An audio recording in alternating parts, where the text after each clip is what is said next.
Coaching peningkatan kerja dengan Grow Model.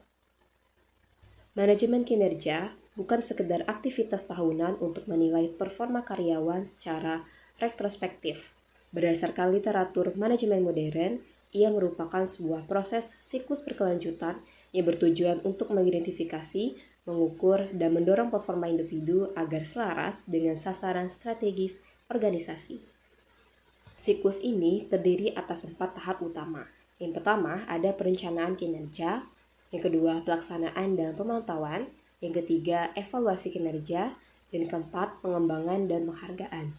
Adapun tujuan dari coaching ini untuk mendorong kesadaran diri, membangun akuntabilitas mandiri, serta menghubungkan target pribadi dengan target organisasi. Nah, sebagai contoh kasusnya, di sini saya memilih subjek seorang staf junior di bagian customer service. Mari kita bedah 2 poin penting yang menjadi dinamika utama dalam kasus ini, yaitu data kinerja dan karakteristik staf tersebut.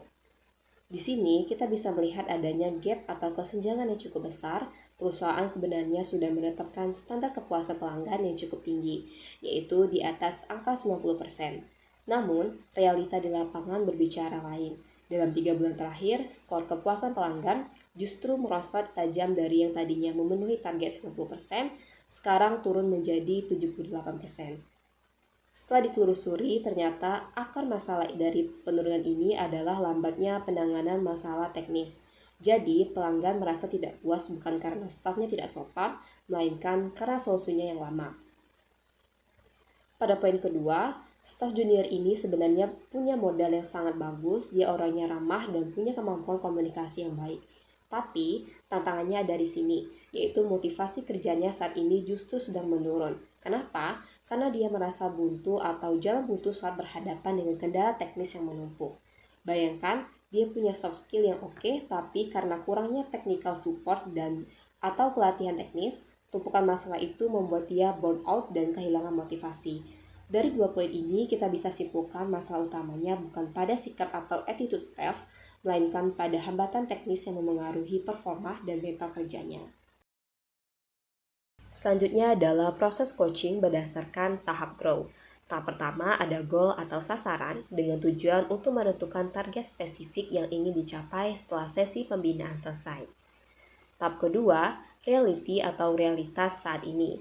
Tujuannya untuk menentukan akar masalah secara jujur berdasarkan data yang ada di lapangan. Pada tahap ketiga, option atau pilihan solusi dengan memancing ide-ide kreatif dari staf untuk menyelesaikan masalah tersebut.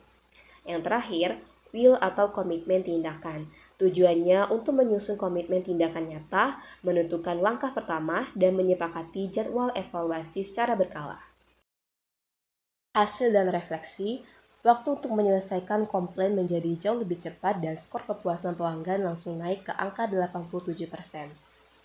Melalui proses ini, staf juga menyadari hal penting bahwa kendala utamanya selama ini bukanlah karena dia tidak bisa bekerja secara teknis, melainkan karena masalah komunikasi antar bagian yang kurang lancar.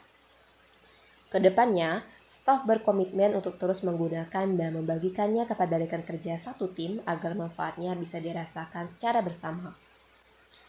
Refleksi mahasiswa sebagai coach. Pelajaran yang bisa diambil yaitu menyadari bahwa tugas memimpin adalah membimbing karyawan, menentukan jalan keluar mereka sendiri, bukan sekedar memberikan perintah. Adapun tantangannya, kesulitan terbesar adalah menahan ego agar tidak langsung memberikan jawaban instan kepada staf.